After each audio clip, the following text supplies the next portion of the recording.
And then a few years later after that, Hannibal was still in Italy, and his brother, Hasdrubal, was en route from Spain to invade the north in an attempt to bring him reinforcements. In 208 BCE, because of the plague, the Senate ordered that the festival of Apollo be made an annual celebration.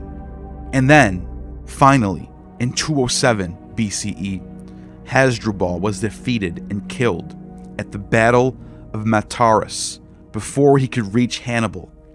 But the latter still remained in southern Italy.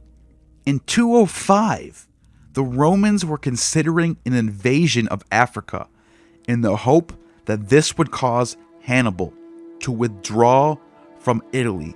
In the midst of this debate, the Romans consulted the Sabine books, which advised them to bring to Rome Magna Mater, the Great Mother, who was known as the Mother of the Gods, the Idaean Mother of Crete, or Cybele from Phrygia.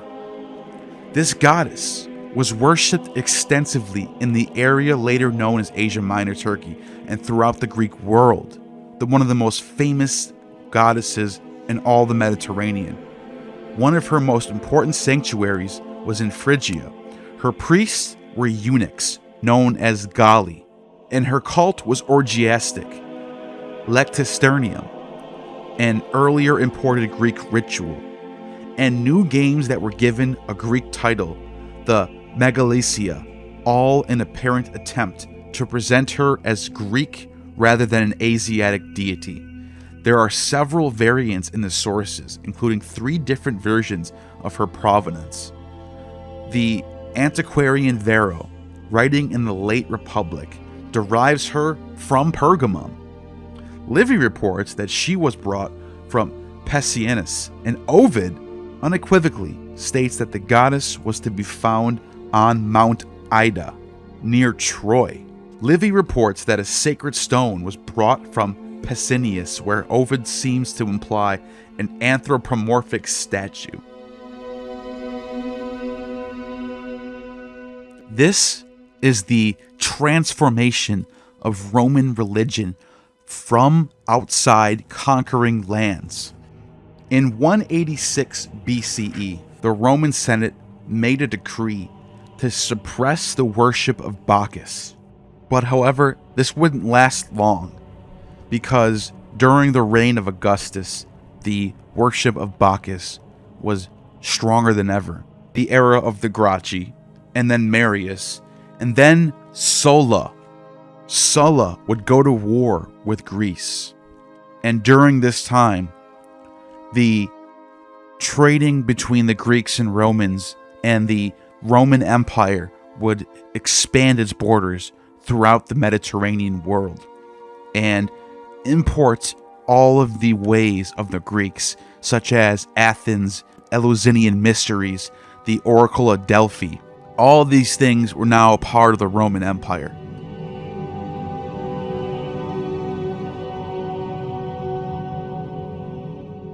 And then in 63 BCE, Pompey the Great finishes this off and conquers Pontus, Phrygia, Syria, and Egypt by Julius Caesar. 63 BCE was a year of big transformation. This is the year that Julius Caesar becomes elected as Pontifex Maximus, the high priest. Pontifex Maximus at this time is so important. It's because the office of Rex Sacrorum was out of service. The last person to be elected as Rex Sacrorum was actually Julius Caesar, but because of Sulla, he had to abandon the priesthood, and it was never brought back again. And for 70 years, nobody was the Rex Sacrorum. So Pontifex Maximus was the highest priesthood and was the head of all of Roman religion. So Julius Caesar was the Pope, basically, of the Roman pagan world. That's the best way to look at it. He was the highest priest of all. And that same year, Augustus was born. And after Julius Caesar is murdered, he adopted in his will Octavian, who takes on the name of Gaius Julius Caesar, and Julius Caesar is deified. Ovid and Virgil write religious text.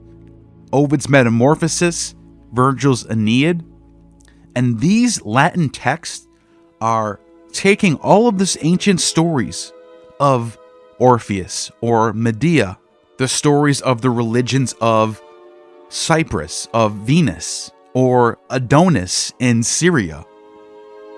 All of these stories are taken and put into one story known as Ovid's Metamorphosis. This becomes a central text for Roman religion in the 1st century. Virgil's Aeneid does the same thing, and in both of these texts, Julius Caesar is deified. What happens as a result of this is Caesar worship. Augustus transforms the Roman religion forever.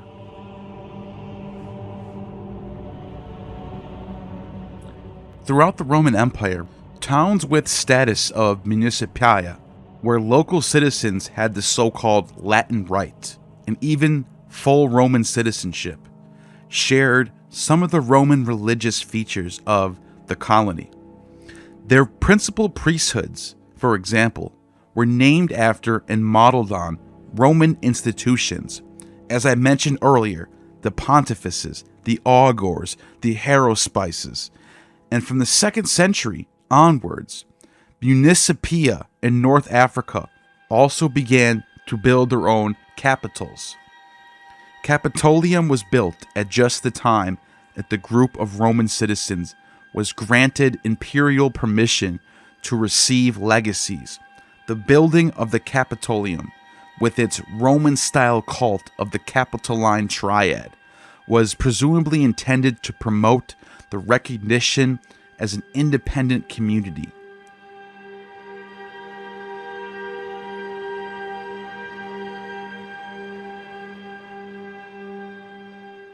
Augustus gradually accumulated memberships of all the major priestly colleges, becoming the Pontifex Maximus in 48 BC, the Augur in 41 BCE, and the Quindecimvir Sacras in 37 BCE.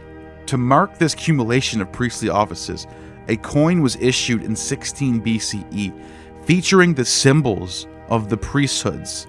In addition, Augustus was made a member of the 3 lesser priesthoods, Frater Aravalis, Sodalis Titius, and the Vitalius, portraits of the emperor, both on coins and statues, frequently showed him veiled in a toga, in the stance of sacrifice. In fact, from this period on, virtually no one else depicted on a Roman public monument conducting sacrifice. Roman religion became tied to a particular person as well as a particular place. In 7 BCE, Augustus divided Rome into 14 districts and 265 wards. This reorganization transformed the cults of the wards from 7 BC onwards, and they became known as 2 different cults, the Lares Augusti and the Genius Augusti. To the old festival of the Lares on May 1st was added a new celebration on August 1st, when the magistrates took up office in honor of the Genius Augusti. The significance of these new cults is clear enough in outline, if not in detail. The Lares, usually translated as household gods, were an ancient but obscure deities, seen by some ancient writers as the deified spirits of the dead. Basically, this was ancestor worship. Caesar worship was above the worship of the other gods. The calendar itself would transform from a lunar calendar to a solar calendar under the era of Julius Caesar, which is why it's known as the Julian calendar. This changes all the Roman traditions as well. Whoever was Caesar was in control of all religion.